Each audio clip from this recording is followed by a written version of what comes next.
अस्सलामुअलैकुम, welcome back to my YouTube channel. तो दोस्तों, उम्मीद करता हूँ कि आप लोग सब खैरियत से होंगे। शुरू अल्लाह के नाम से जो बड़ा मेहरबान निहायत रहम करने वाला है। दोस्तों, आज का हमारा टॉपिक जो है वो है फ़िरौन के बारे में। फ़िरौन अपने बादशाह बनने से पहले क्या करता था और क्या काम करता था और वो किस कबीले से ताल्लुक़ रखता है। तो बिना टाइम वेस्ट किए चलते हैं वीडियो की तरफ। तो दोस्तों,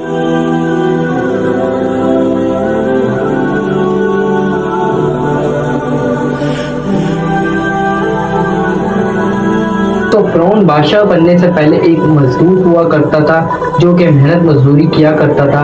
वो मेहनत मजदूरी करते करते बेजार हो जाता है। बेजार होने के बाद वो बाजार की तरफ रुख करता है। बाजार की तरफ जब वो रुख करता है तो उसका हम्मान नामी शख्स से उसका तारुफ होता है। हम्मान नामी शख्स से उसकी बातचीत होती है और बातचीत दोस्ती में कन्वर्ट हो जाती है। दोस्ती इतनी गहरी होती है कि वो लोग आपस में डिसाइड करते हैं, कहते हैं कि इस दौर में अभी जो है खरबूजे का सीजन बहुत उरूज पर है, क्यों ना हम दोनों मिलकर खरबूजे का काम किया जाए। फ़िरौन हम्मान को बोलता है, कहता है कि मेरे पास तो कुछ पैसे हैं नहीं जो हम खरबूजे का काम कर सके। तो हम्मान कहता है कि मिस्र के अंदर एक ऐसा बाजार है जहाँ पर माल उधार पर मिलता है, माल बेच कर मालिक को पैसे दे दें। तो ये दोनों मिलकर मिस्र के बाजार जाते हैं, वहां से खरबूजा उधार पर लेते हैं और खरबूजा बेचकर वो पैसे कमाते हैं। ऐसा चलता रहता है, चलता रहता है। तो फ़िरौन उस काम से भी बेजार हो जाता है। वो कहता है कि मैं अब ये काम नहीं कर सकता। तो फिर वो उस वक्त के मिस्र का जो बादशाह होता है उसके पास जाता है, कहता है कि आप मेरे लिए कोई काम है तो बताएं, मैं आपकी खिदमत करना चाहता हूँ। बादशाह बोलता है कि तुम क्या कर सकते हो। तो फ़िरौन कहता है कि क्यों ना आप मुझे मिस्र के जो कब्रिस्तान है उसका मुझे गोरकन बना दें, जैसे उस दौर में लोग भी गोरकन हुआ करते थे जो कि कब्रिस्तान की रखवाली किया करते थे।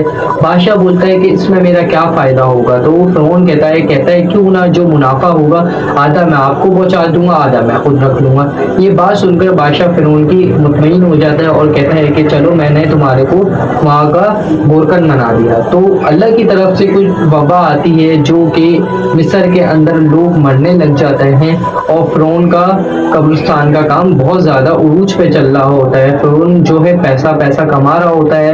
उसको जैसे एक कब्र के ओर एवज एक सोने का सिक्का मिलता है, फ़िरौन के बाद अच्छे खासे सिक्के आ जाते हैं। तो फ़िरौन बादशाह के पास जाता है उसका हिस्सा देने। उसको कहता है कि क्यों ना आप मुझे पूरे मिस्र का बादशाह जो कहता है कि पूरे मिस्र का मुझे कब्रिस्तान का ठेका देने। बादशाह उसकी बात देखता है और सुनता है कि क्यों ना तुम्हारे को बना दिया जाए, क्योंकि तुमने मुझे बहुत मुनाफा दिया है, चलो मैं तुम्हें पूरा मिस्र का कब्रिस्तान का ठेका दे देता हूँ। तो ऐसी फ़िरौन पूरे कब्रिस्तान का ठेका ले लेता है। फ़िरौन जो है बहुत ज़्यादा मालोमाल हो जाता है और बादशाह का दिल जीत लेता है, बादशाह के बहुत ज़्यादा करीब हो जाता है। उस दौर में अल्लाह की तरफ से जो बादशाह का वज़ीर होता है वो इंतकाल कर जाता है, तो उसकी जगह पर बादशाह फ़िरौन को वज़ीर बना देता है। जब फ़िरौन वज़ीर बनता है तो वो अपना दोस्त हम्मान को बुलाता है। हम्मान को बुलाने के बाद जो कब्रिस्तान का ठेका होता है वो हम्मान के हैंड ओवर कर देता है। तो ऐसे ही चल रहा होता है तो वो अपने दोस्त हम्मान को बुलाता है। हम्मान को कहता है कि ये बताओ मैं किस तरीके से यहाँ पर लोगों के दिल जीतूं ताकि लोग मुझे खुदा माने। तो हम्मान ये बात सुनकर उसको कहता है कि तू क्या कह रहा है। वो कहता है हाँ मैं यही कह रहा हूँ कि लोग मुझे खुदा कैसे समझे। तो फ़िरौन जो है हम्मान को बोलता है तू कोई मुझे मशवरा दे। तो हम्मान कहता है कि तुम उन लोगों का दिल जीतो, मिस्र के लोगों का दिल जीतो। वो कहता है कि किस तरीके से। उसने कहा कि तुम ऐसा करो, क्यों ना तुम लोगों को अनाज खाना पीना सब मुफ्त दो। वो कहता है अच्छा। तो बादशाह के पास जाता है, वो कहता है कि क्यों ना आप लोग मुझे ऐसा वो दें कि मेरे से पैसे ले लें और यहाँ के लोगों को 1 साल तक फ्री राशन दें।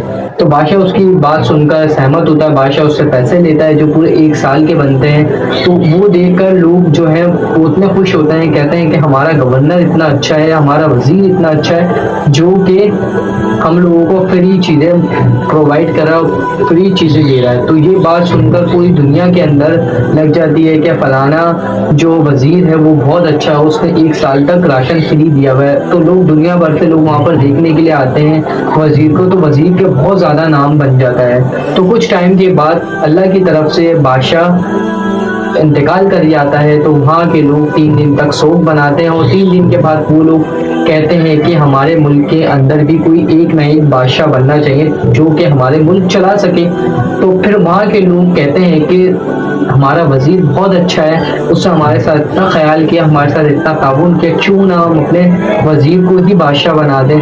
तो वो लोग वजीर को बादशाह बना देते हैं और अम्मान को फिरौन गवर्नर बना देता है एज अ वजीर। तो जब वजीर बन जाता है तो हम्मान को बोलता है कि अब बताओ मैं किस तरीके से लोगों को अपना खुदाई का दावा दूं। नाउजुबिल्लाह, फिरौन कहता है मैं किस तरीके से लोगों को बोलूं कि लोग मेरी इबादत करें। फिरौन को हम्मान मशवरा देता है, कहता है कि क्यों ना तुम लोगों को कहो और कि तुम बुत पूजा करो और वहाँ के जो आलिम दीन है उनको हटा दो। क्योंकि उस दौर में हज़रत यूसुफ अलैहिस्सलाम के आने से पहले का वाक़या है कि हज़रत यूसुफ अलैहिस्सलाम ने बहुत सारे मुसलमान कर दिए लोग और अल्लाह की तरफ लोगों को लेके गए। वहाँ पे बनी इसराइल के लोग जो थे बहुत ज़्यादा थे, वहाँ पे लोग जो है मुसलमान हो गए थे। हज़रत यूसुफ अलैहिस्सलाम ने बहुत सारे लोगों को मुसलमान कर दिया था। तो वहाँ के जो आलिम फाजिल थे उनको फिरौन हटा देता है, उनको धमकी देता है, कहता है अगर तुम ये चीज़ों से नहीं हटोगे तो मैं तुम्हें मार दूंगा। फिरौन ने अच्छे खासे लोगों को मारा होता है, मार देता है कि जो आलिम फाजिल होते हैं, तो इसका खौफ और बढ़ जाता है पूरे इलाके में अपने। तो इसका खौफ और इजराज फैल जाता है, तो लोग आलिम फाजिल जो होते हैं वो लोग अपना इलाका छोड़कर चले जाते हैं। वहाँ के जो लोग होते हैं वहाँ पर उनके अंदर जहालत पैदा हो जाती है और उनकी जो नस्ल दर नस्ल पैदा हो रही होती है उनके अंदर जहालत पैदा हो रही होती है। वो लोग घर पे मूर्ति पूजा करते हैं, तो मूर्ति पूजा करते रहते हैं। तो 20 साल के बाद फिरौन कहता है कि हम्मान अब मैं क्या करूँ। तो हर मशवरा वो हम्मान से किया करता था। तो हम्मान कहता है कि तुम ऐसा करो, लोगों को बोलो कि मूर्ति पूजा छोड़ो और अपने बुतों को तोड़ो, मेरी इबादत करो। वहाँ के जो लोग होते हैं आधे लोग जो कबीला होता है वो लोग ही मूर्ति पूजा करते हैं। जो बनी इसराइल के लोग होते हैं मुसलमान होते हैं वो लोग अल्लाह ही की इबादत करते हैं, लेकिन कुंद कबीला जो होता है वो लोग बुत पूजा करते हैं। तो वो लोग बुत पूजा तोड़कर फिरौन की इबादत करने लग जाते हैं। जो मुसलमान होते हैं वहाँ पर, तो फिरौन उनका साथ बहुत जुल्म सितम करता है। वो कुंद कबीले वालों को बहुत ऊपर लेकर आता है, उनकी खातिर तवाज़ा करता है कि क्यों के फिरौन को नाउज़ुबिल्लाह अपना खुदा मानते हैं और जो मुसलमान होते हैं उन पर जुल्म सितम आम करता है। तो अल्लाह की तरफ से फिरौन के साथ कभी भी बीमारी नहीं आई होती और कोई उसके ऊपर गालिब नहीं आया होता।